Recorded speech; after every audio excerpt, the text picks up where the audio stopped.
Spanish people say your Mexican Spanish is wrong, but the way you speak isn't broken Spanish, it's Náhuatl refusing to die. Let me show you the indigenous language hiding in your mouth. You say Ahorita, right now, but also later, but also maybe never. Spanish people don't have this word. You know why? Because it's not Spanish. It's a time concept from Náhuatl that doesn't translate to European languages. Indigenous Mexicans had a completely different relationship with time, circular, flexible, connected to nature and seasons. When you say Ahorita, you're speaking with an indigenous understanding of time that colonizers tried to erase but couldn't. Your confusing Spanish is actually ancient indigenous philosophy in every sentence. The way you pronounce words, that's indigenous too. You say Mexico, not Mexico. That X sound comes from Náhuatl.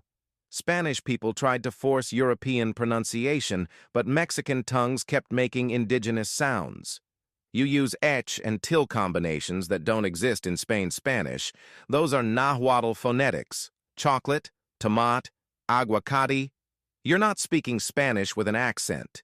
You're speaking Spanish that has Náhuatl built into it. The colonizers couldn't kill the language, so it survived inside the language they forced on us. And your slang, cuate, chamaco, escuincle, chale, órale, those aren't slang.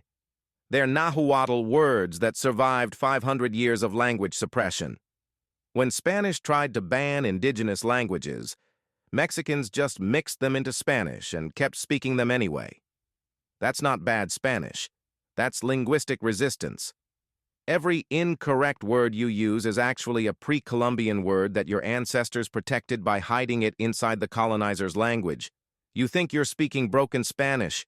You're actually speaking indigenous Mexican survival. So when someone says, your Spanish is weird or that's not real Spanish, they're wrong. Castilian Spanish from Spain? That's one dialect. Mexican Spanish? That's Spanish plus 3,000 years of Náhuatl, Zapotec, Maya, and dozens of indigenous languages that refuse to disappear. Your Spanish isn't wrong, it's richer. It carries more history, more languages, more survival than Spain Spanish ever will. You're not speaking incorrectly. You're speaking in multiple languages at once and don't even realize it. Your bad Spanish is actually indigenous resistance that colonizers couldn't destroy. Every time you speak, you're keeping languages alive that they tried to kill. Follow for more linguistic truth. Comment which Spanish word you use that's actually Náhuatl. Share with someone ashamed of their Spanish.